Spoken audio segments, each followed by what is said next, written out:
우리 사회의 중요한 이슈들을 오직 전지적 성경 시점에서 바라보는 전성시, 오늘 네 번째 시간인데요. 이 시간에는 동성애 문제를 다뤄보고자 합니다. 크게 두 가지 관점, 성경은 동성애에 대해 뭐라고 말하는지, 또한 성경은 동성애자들에게 어떻게 대하라고 말하는지에 대해 생각해 보고자 합니다.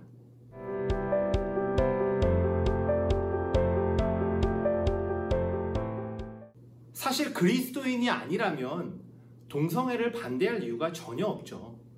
그들은 동성애가 옳은지 그른지에 대한 판단 기준이 없기 때문입니다.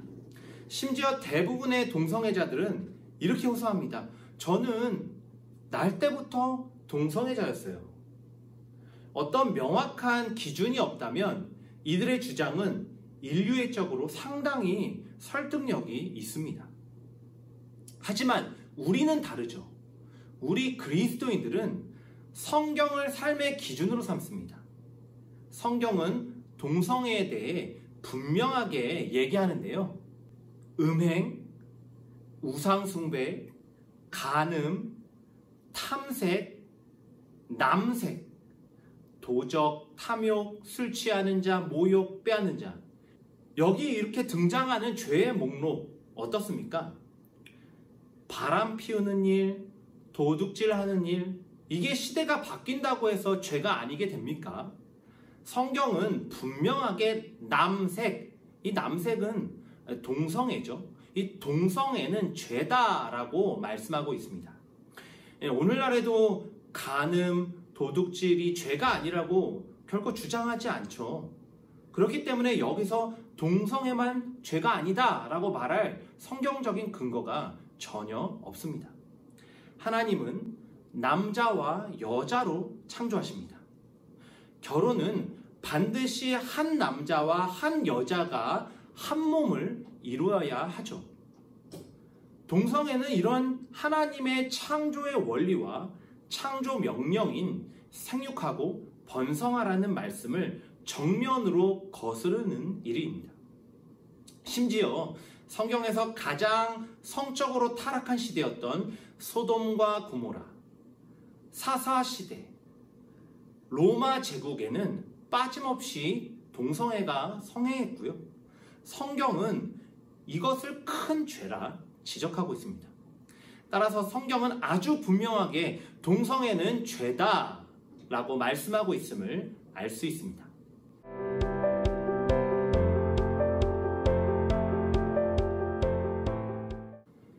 동성애는 죄다라고 말하는 것과 동성애자들을 혐오하는 것과는 완전히 다른 차원의 문제입니다. 일부 극단적으로 동성애를 반대하는 분들은 동성애자들에게 과도한 혐오를 아주 노골적으로 드러내기도 하는데요. 하지만 앞에서 살펴본 고린도전서 말씀에 보면 남색도 여러 죄 중에 하나죠. 이 중 동성애가 가장 큰 죄다 라고 말하지 않는다는 거죠. 동성애가 죄다라고 말하는 것과 바람 피우는 일이 죄다라고 말하는 것에 차이가 없습니다. 좀 더 적극적으로는 바람 피우는 그리스도인이 동성애자를 혐오하는 것은 예수님의 정신에 어긋납니다. 예수님은 바람 피우다 적발된 여인에게 돌을 던지려는 그 사람들에게 이렇게 말씀하셨습니다. 너희 중에 죄 없는 자가 먼저 돌로 치라. 하지만 간음한 여인에게는 또 이렇게 말씀하시죠.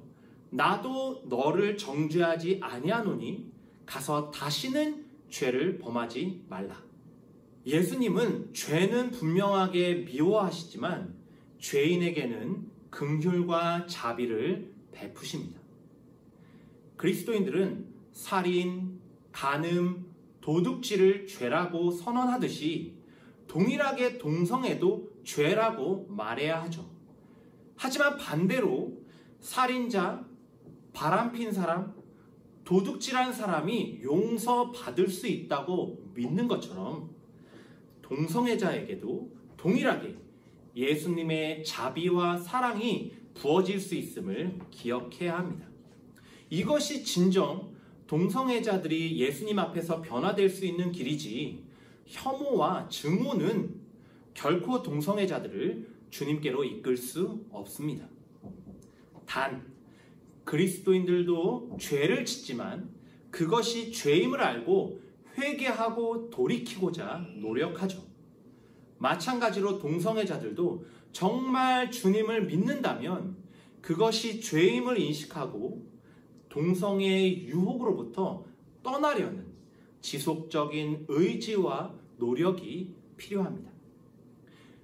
우리 그리스도인들은 이런 마음을 가진 동성애자들에게는 더욱 너그러운 자비와 사랑으로 그들을 품어야 합니다.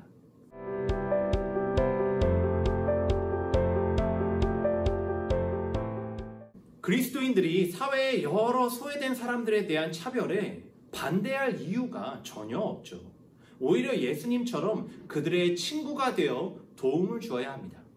하지만 차별금지법에는 성 정체성에 대한 법조항이 함께 들어가 있습니다. 이것이 문제를 굉장히 복잡하게 하는데요. 비기독교인들, 이들은 동성애나 트랜스젠더들도 하나의 정상적인 사람이라고 생각을 합니다. 따라서 이들을 차별하는 것은 옳지 않다고 생각하죠. 하지만 반대로 법으로 제정되면 동성애를 죄다, 동성결혼은 문제다, 에이즈, 여러 질병들, 이 동성애 문제에 대해 말하는 것에 큰 제약이 따릅니다.